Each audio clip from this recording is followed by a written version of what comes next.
Welcome to the STARS program, seniors taking active roles in society. And now, here's your host, ANITA FINLEY. What is he going to do as a retired, valuable physician? And he has been so valuable. How many years really were you at Memorial as a practicing physician? I was at Memorial since 1998, and I was employed since 2003. Wow, a long time. And then before that, I was at the University of Miami for 11 years. Yep, the University of Miami. And you taught there? Cardiac? Yeah, I ran the cardiothoracic surgery program there. Mm-hmm. All right, I'm going to just back up a minute and ask you, when you were going to medical school, I'd always ask this of doctors, why did you jump into that field? Of all the opportunities you had. Actually, it was actually happenstance. I can't say that I had altruistic motives. I was at school in England, and my headmaster said your subjects in the final 2 years of school, which were chemistry, physics, and zoology, fitted well for medical school, had I thought about medical school. Mm-hmm. And I was playing a lot of rugby at that time, and the medical schools at London had excellent rugby teams at that point. So I thought, well, then maybe that's a good idea. I'll apply for medical school, which I did. And most of my life has been that unplanned, to be honest. And, of course, you have seen such a change in the proponent of all the, I would say, not the problems, but all the mechanisms that people have to go through now to have hearts working. I mean, I just heard of someone that had a heart replacement. I mean, it's like, oh, a heart replacement? But you started when you had all gadgets helping. You didn't really, they weren't doing new hearts at that point, were they? No, it was not long into my residency that heart transplant came along. Most of the time, I did my residency at Duke from up until 1977. And those were really still pretty infant days of heart surgery. It had been developed reasonably well, but it was still nothing like you have today.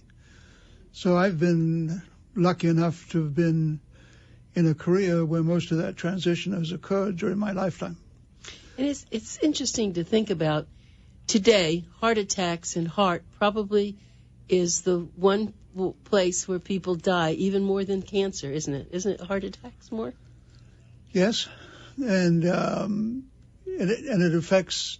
There was always the supposition that women were sort of better off, but actually it affects women really just as badly as it does men. And in fact, one of the interesting developments in the last few years has been the interest in the whole area of heart disease for women, which has been sort of utilized for quite a long time, but until people began to recognize that this is a pretty gender equal process.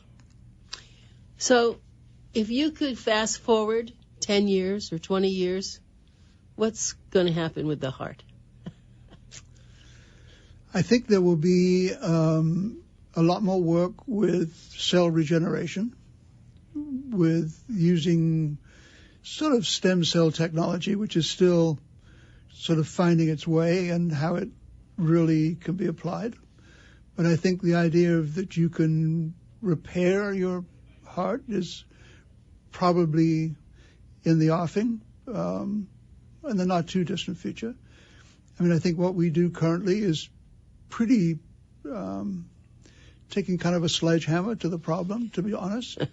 We solve the problem in most cases, although we don't always solve the disease, particularly in the adult population. In children, and yes, we do. We certainly, in those cases, have cured some of them.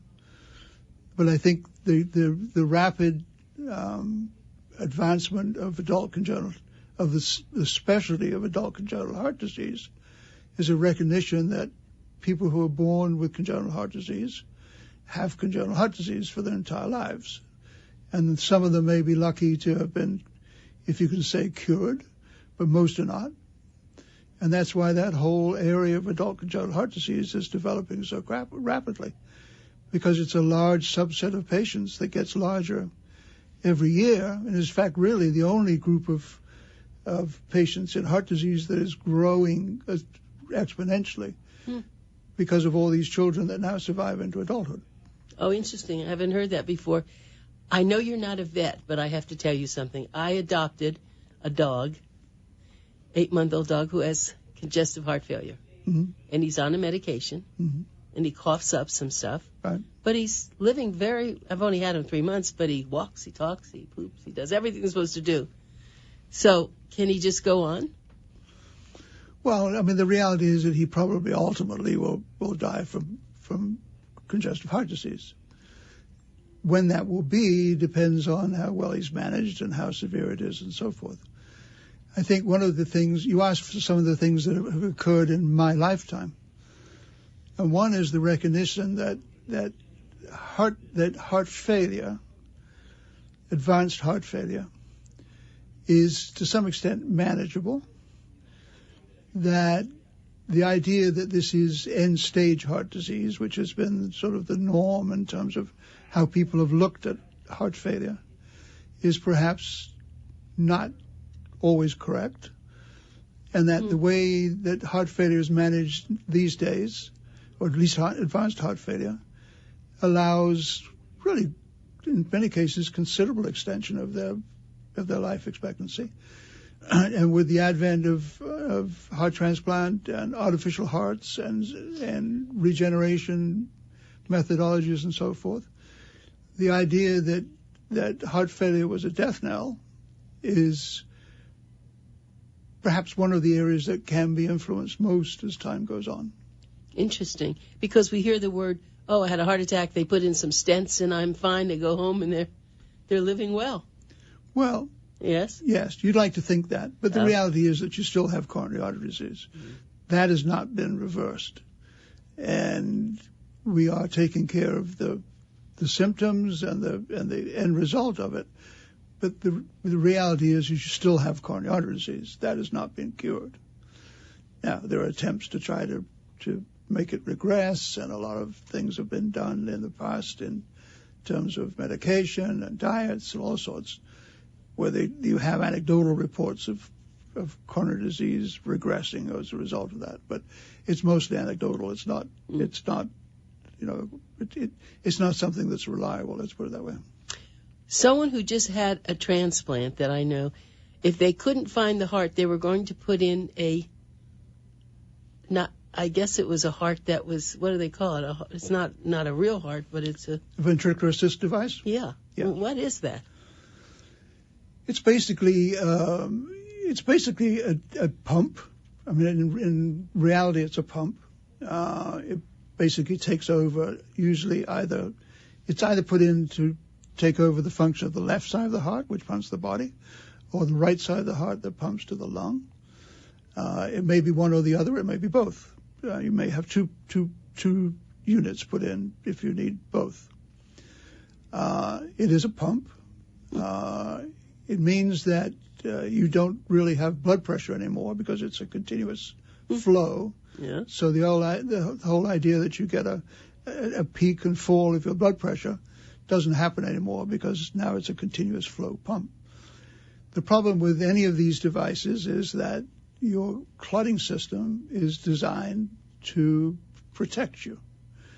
And your clotting system is designed so that if there's any injury, or the body senses injury, that it will try to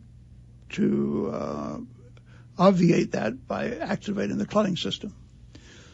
So all of these people have to be on anticoagulation to prevent clotting. And even if you do that, most of the issues that have occurred mechanically with these devices has been, how do you make it so that it doesn't clot? Or how do you minimize the amount of clot that you produce?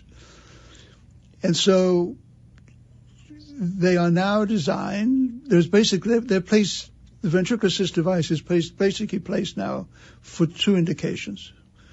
One is as a bridge to transplantation, where the intent is that you will use it until such time as you get a heart available, and it will bridge that gap, particularly if you are an abnormal blood group or if you're a large size and so forth. But you bridge that gap. or it is a definitive therapy, which is going to be what you use until the point that you die with that device in. And so that's known as destination therapy. And basically, it's put in. You understand that this is going to keep you going for a period of time, which may vary, but ultimately you will die with this device in place. You call it destination therapy. I love that term. That's the term that's been applied to it. Basically, it will support you until it no longer supports you, or that you have other reasons for succumbing. I'm Anita Finley, and you're listening to one of my very favorite doctors. He's so articulate. You know, I'm going to talk about that. Richard PERRYMAN. He is, thank goodness, Memorial Healthcare System. He says he's retired, but, you know, he's a consultant, but I'm sure they bring you in on big, important cases. You know, I'm going to ask you a strange question. You're so smart, but how did you get so articulate? Was that a training, too, or is it just natural for you? Oh, I don't know. Don't mean to embarrass you. I think a British accent carries that kind of... I know. Tends to carry that perception more than perhaps anything else. No, but you are. You're very smart and you're very articulate. Did you have to study a lot while you were working? Did you attend a lot of conferences? And what was your life like while you were working at Memorial, besides working every day?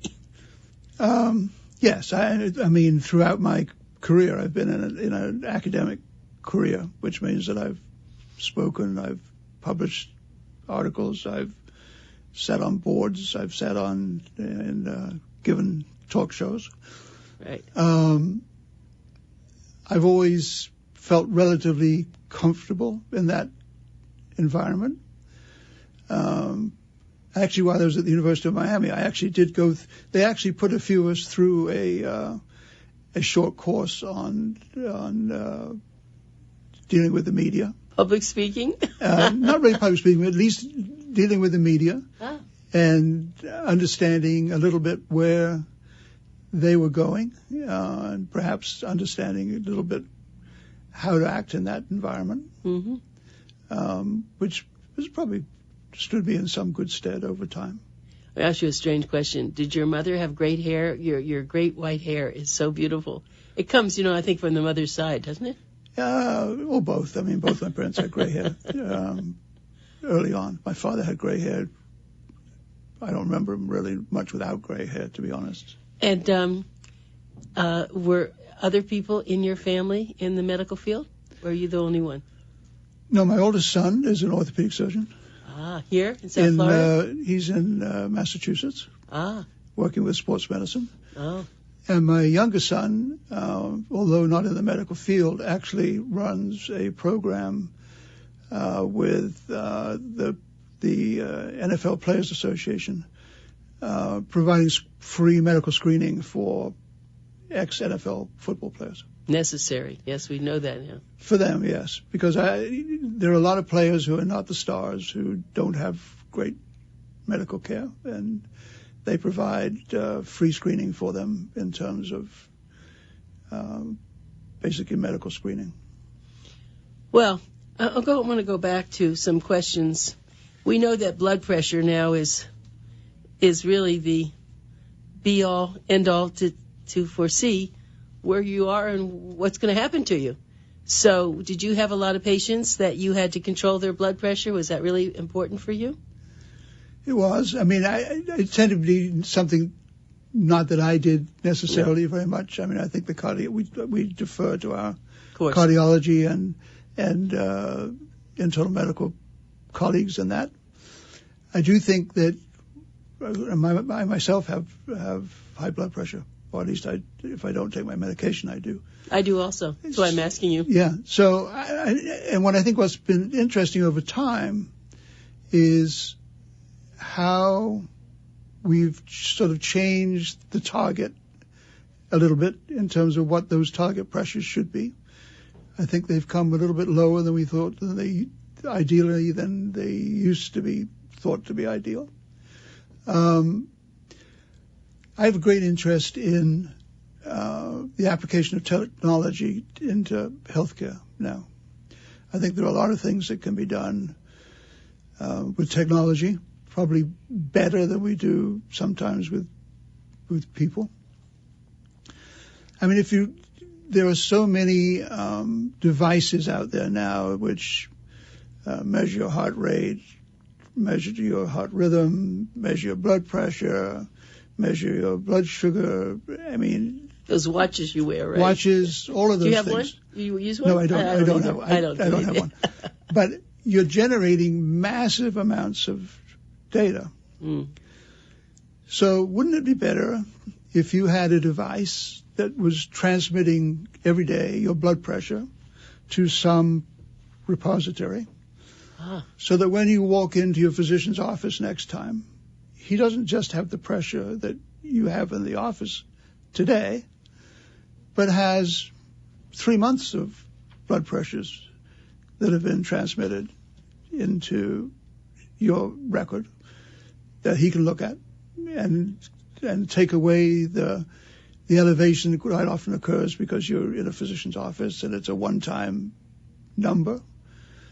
I mean, just little things like that. You know, if you have an abnormal rhythm, why do you have to go to the doctor every time with that abnormal rhythm? Why can't you just transmit that rhythm to the physician and talk to them on an iPad and not necessarily go to the office? Why do you have to go to the office if they've got all the information that they need? So I think cardiology in general is particularly suited to that whole supposition that you don't have to go to see the physician every time, and that many times you can do it from home. Yes, you started off the show talking about that, doing that we call virtual medicine. Yeah, and the whole concept of virtual healthcare, I think, the whole idea of data being predictive is, I think, very important in healthcare. I mean, in my particular field, pretty much all of the information that's done on heart surgery in the United States gets transmitted into the Society of Thoracic Surgeons database. That's a database that's been around a long time. It has a lot of patient information.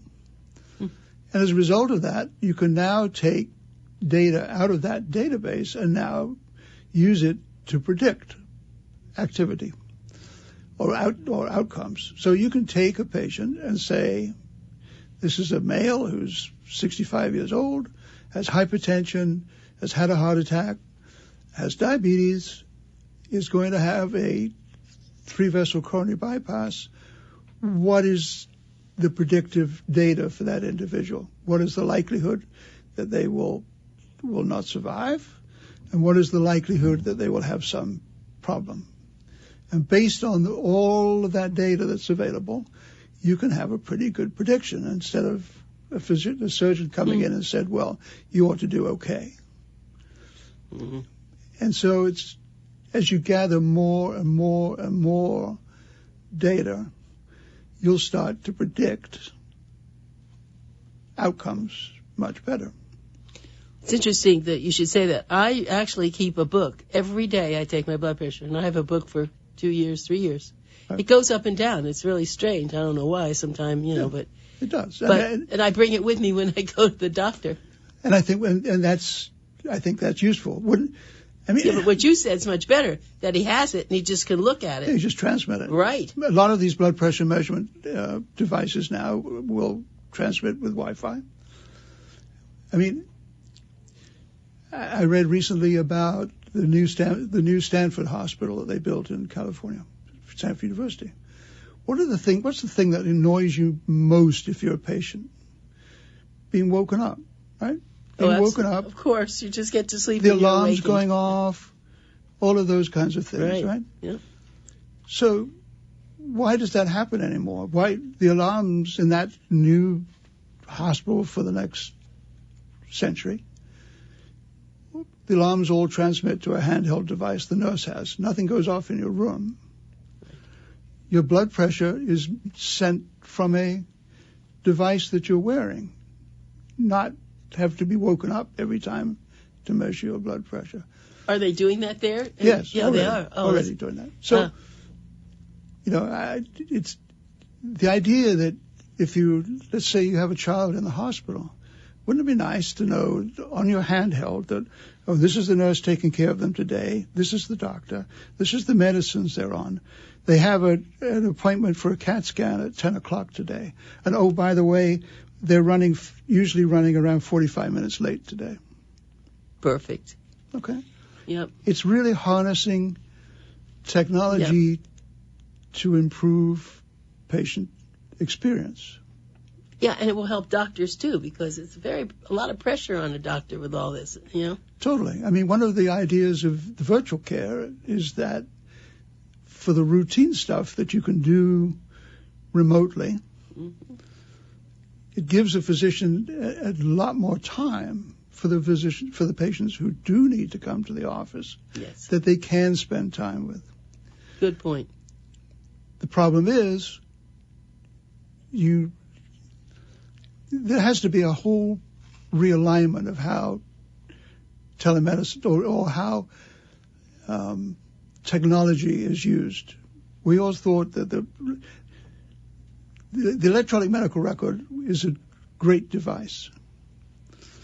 But we have to figure out, how do we get away from the physician having to put data into the computer all the time that he's talking to you, sometimes with his back to you, and how do we go away from that so that the conversation that you're having with the patient is being transferred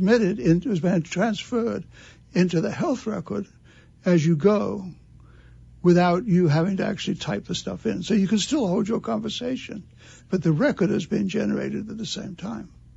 That will come. That's not very far off, but that has to come to allow the physician to go back to actually spend time with the patient. You are so right on. You know that I started going to a physician who she had all the great credentials, and I never saw her face. She was at the computer, and I decided that was not for me. It's exactly what you said. Right. She'd turn around and talk, but I don't want to see her back. And so I was wondering what they could do. I was wondering if, just like we have iPhones and it's speaking and it goes into something, if that's what you do. But it is coming, and I'm so glad that you're on top of that, and I'm sure that you're encouraging Memorial and any other hospital that you work with to build this into it, to the physicians that start doing this. I mean, I don't know if it's going to be expensive, but you are so right on. I think back to when I was a resident, and it was probably in the early 70s. There was a visiting professor who came to Duke, who was Bill Longmire, who was chairman of surgery at UCLA. And he talked about how UCLA, back in the early 70s, were trying to utilize computers to improve healthcare. And that was when they had a relationship with IBM. There were rooms of memory, and then they would have another room of memory and so forth. But his premise was that medicine is an observe and record science. You make observations and you record them. But at that time, there was no easy way to go back and look at those observations and make deductions based on those observations, because it was all manual. So we just keep making the same observations. We've now transitioned into the situation where we now not only can make those observations and record those observations, but now use those observations to start to make predictive.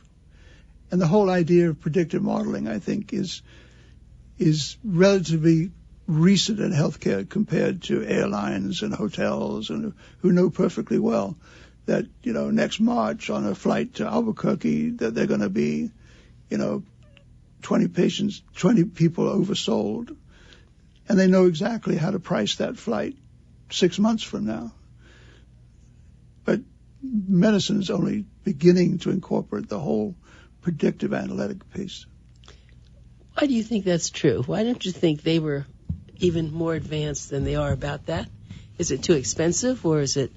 I mean, what did I think there wasn't any there wasn't any driver to do it. I think the driver to do it today is that the way that healthcare is getting paid, both the hospital and the physician, is moving towards what's known as value-based care. In other words, it's not that you just performed something. It's the fact that you have to do it well, and you have to do it at a reasonable cost. That's how they define value, basically. So if that's going to be the payment methodology, and if you're going to get penalized for events that don't occur, and the major penalty that most people know about is the readmission penalty. So under Medicare, if you come in and you're under a Medicare payment or a bundle payment for Medicare, and the patient is discharged and readmitted again, even if it was for a car accident or something else, the hospital doesn't get paid, and in fact, in some payment models, you get penalized, right? Really? Yeah. So now there's a lot of effort being made in the predictive area to say which of those patients that were discharged are now at risk for coming back into the hospital within whatever the defined period is, 30 days, 90 days, whatever it is. And how do we identify those individuals and help them, many times through no fault of their own? They maybe haven't filled their medicines, they maybe aren't taking care of themselves, they may be in a socioeconomic situation that they can't help themselves. How do we help those individuals help themselves stay out of the hospital? And there's a lot of effort that's going on into that kind of predictive activity. Dr. Richard Perryman, you are so good. I love to have you on my show. And now that you are, as you said, retired or just consulting, I can ask you to come again more. But I have to thank you. You open up so many doors, and our listeners love to hear about this because they don't get a chance often to just sit with someone like you and pick your brain. But I do, and I'm so appreciative. So thank you very much for being here. It's a pleasure. I always enjoy being here. Thank you.